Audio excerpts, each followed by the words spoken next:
This is the 3D VIEW-MASTER adventure Daktari. Study history. A wise man said, for it will be repeated, Marsh Tracy is more than a student. He's aware that something must be done if Africa's wild animals are to be saved. Dr. Tracy, Daktari to the natives, moved to the dark continent several years ago with his teenage daughter Paula. Since his arrival at Vameru, men of like mind have rallied to his cause. Among them Mike Macula, his native assistant, Hadley, the district game officer, and Bart Chasen, a professional white hunter. Then there's Jenny, Daktari's 7-year-old ward, and most wonderful of all, a private Sue, VIEW-MASTER Reel 1. Picture 1. Jenny loved animals, as children do, and animals loved her. Charlie, the zebra, had become her favorite in the Vameru Zoo. Judy and Toto, the chimps, were jealous. They had always been first with Jenny, and a certain amount of resentment is natural in animals, as it is in humans. Picture 2. Daktari, too, worried about Jenny and her zebra. The doctor knew that Charlie would have to be returned to his own kind soon. Jenny wouldn't like that, but it had to be done. Marsh and Mike talked it over on the veranda. Does Jenny know she's going to lose him? Mike asked. Not yet. Daktari hadn't been able to tell her. I saw a big herd on my way in. It's time I told her. Mike was sympathetic, but he could only say, You have a problem, doctor. Picture 3. The two men nodded agreement without words, as friends will, and watched Jenny feed Charlie his supper. Judy and Toto were in a stew about being fed last. Speaking of Joe, Mike said, when do we eat?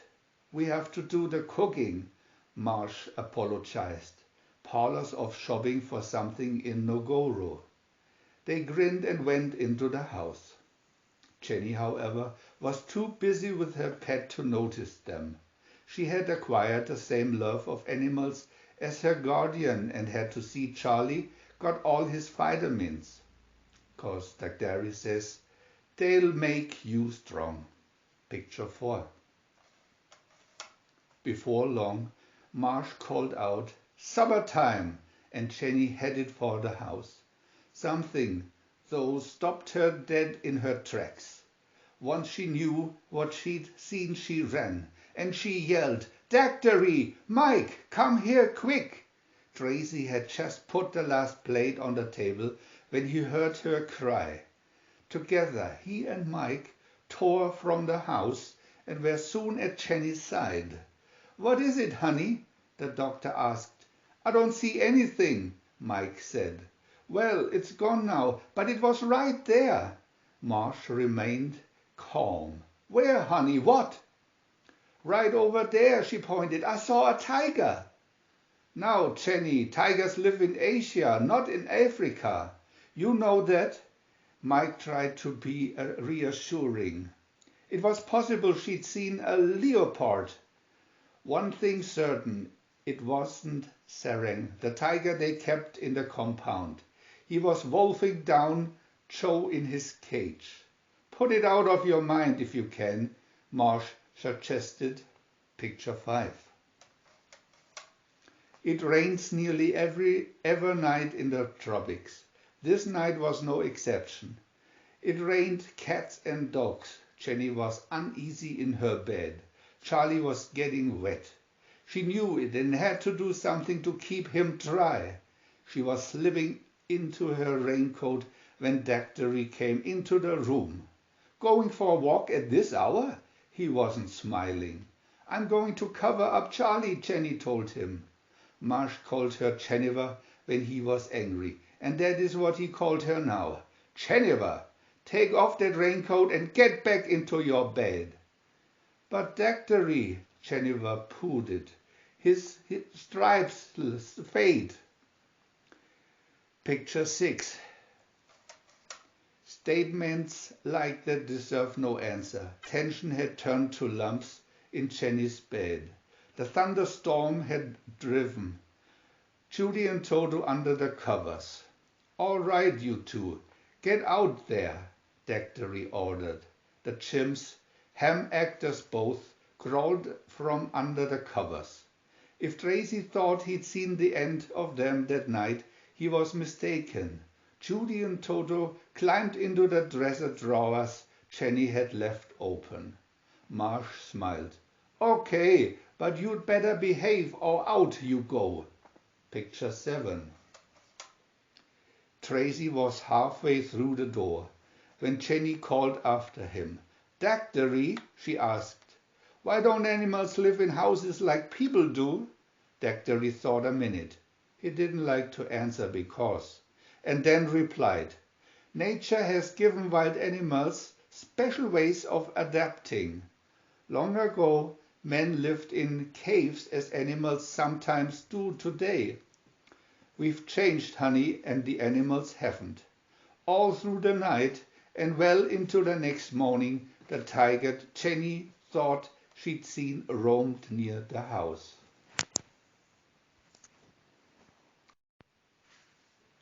VIEW-MASTER Reel 2, Picture 8. The next day was fine and clear, but Jenny hadn't forgotten the night before. She was up bright and early, and, with help from Judy and Toto, she'd started work on a new house for Charlie. Modoc, the elephant, had been put to work as a carpenter's helper. It was his job to bring the heavier loads up to the building site. Jenny figured that the zebra's pen needed a roof to keep out the rain. Picture 9. Marsh watched as the construction went on, but he knew the time had come to tell Jenny his plans for Charlie. It was going to be difficult, but it had to be done. "Honey," the doctor said, "Charlie wants a home and family of his own. It isn't fair to him to keep him here." Jenny was puzzled. "I'm his family. This is his house." "It has been, but now he's grown. He's old enough to be on his own. Someday you'll understand. You'll want to get married, honey, and then you'll leave too." Their words trailed off. Then Jenny yelled, "Daktari, look! It's the tiger! I knew I saw a tiger!" And indeed it was a tiger. The big cat seemed to know its way as it headed toward them. Picture 10. As the tiger came closer, Daktari recognized her and said, "Welcome back, old girl. It's been a long time." Jenny wondered what was going on. "She knows you." "She should," Marsh nodded. "This is Sarang's sister." Serena, that was her name, followed Daktari back to the compound. Mike knew cats cannot always be trusted. He was holding a dart rifle at the ready just in case. Once she was in a cage, Mike relaxed. "How do you think she stayed alive all these years and out of sight? You'd think someone would have seen her and reported it." "Tigers are loners," the doctor said. "I'd like to know why she came back." Picture 11. News travels fast in the bush country, and Serena was news. Bart Jason, Daktari's good friend, got the word off the jungle telegraph. He knew he'd get the real story at Wamaru. What he got instead was home movies. Daktari had some film he'd taken when Sarang and Serena were cubes. Jason watched the screen while Marsh explained. 4 years ago, a boat put in at Mombasa. It was loaded with animals, collected in Malaya and India, bound for a circus in America. The owners discovered that 2 tiger cubs had become sick, a virus. That's where I came in. It was obvious they couldn't travel farther and remain alive. So they were given to me. Paula, Mike and I nursed them back to health, as you see. Here's a shot of them chasing the chief's chickens. In this one, they're up to some monkey business with Judy. And this is Chambo, our lion cub. Serena really thought he was something. Well, it's a long story, but I'll keep it short. In time, Chambo left us for the bush. Soon after, Serena disappeared. Picture 12. Jason took off on a photo safari the next day. Dust from his Land Rover lingered in the still air. As Daktari went out to look at Serena, Mike was already at her cage. I can't figure it, he said. Why did she come back? I fed her, but she won't eat, and she wants no part of sarang. I tried that. You should have seen her, Daktari. Maybe she just came in to say hello. I have an idea. Turn her loose and we'll find out. Mike opened the door. Picture 13. The Bengal lady bounded off over the hill and out of sight. Then Marsh looked up and saw she was looking back, waiting for him, it seemed, at the top of the rise. By golly, Mike, I think she wants me to follow her. His assistant had read his thoughts. Take a radio with you, Daktari, and call me if you need help. So it was that the tiger led the man into the jungle. On and on she led him, stopping now and then to make sure he still followed. Across rivers and on, leading him deeper into the bush. Daktari took note of the vultures overhead. His pace quickened. Serena also bolted on ahead. Picture 14. The reason for her concern was soon apparent to Daktari. Serena had led him straight to her lair. A perfect spot for it, he thought. Fallen tree lodged between some rocks. You're a smart old girl, really smart. But why had she brought him there? He didn't wait long for an answer. A baby cat's cry always sounds like a meow, no matter what the brand. And Daktari heard a meow. There was no mistake in it. Marsh kept one eye on Serena as he laid his dart rifle and walkie-talkie on the ground. He approached the recess beneath the tree slowly. Seeing she was not disturbed, he reached into her nest and gently pulled out a cube. VIEW-MASTER Reel 3, Picture 15. Meanwhile, back at Vamaroo, Jenny and Mike had company. Hedley, the game warden for that part of Africa, had dropped in for a social call. They'd gathered about the radio on the veranda, waiting for some word from Daktari. And while they waited, Mike had brought Hedley up to date on the recent events. Their polite conversation was interrupted by Marsh's voice on the radio. Mike, listen. Serena has a cube. Yes, that's right. She has a larger cube. Now, Mike, the cube was pneumonia. I have to get him to the clinic fast. Get out here quick. Where are you, Daktari? Mike asked. Marsh replied. At the fallen tree about 6 miles west of Lake Tana. And then the radio went dead. Picture 16. Daktari had become aware of the monkeys chattering in the trees nearby, a sure sign of danger. Yet Serena seemed calm enough. Turning from his walkie-talkie, Marsh saw the full mane of a male lion in the clearing off to his side. No question, it was Chambo, but he didn't seem to recognize Daktari. The doctor saw that the big beast was ready for a fight. He'd have to get on the radio. Not too fast, though, he reminded himself. Take it easy. Sudden moves upset a cat. He quietly switched on the radio and spoke. Mike, I've got big trouble. Serena's maid just showed up. Picture 17. Daktari tried to reach his dart rifle, but failed. He was knocked from his feet by the hard-charging cat. Marsh found himself pinned beneath his one-time friend.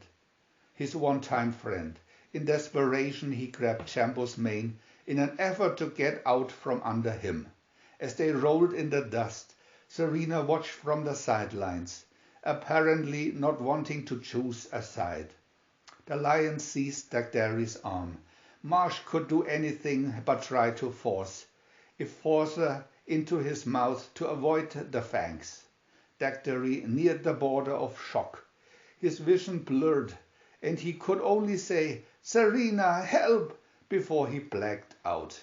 Picture 18.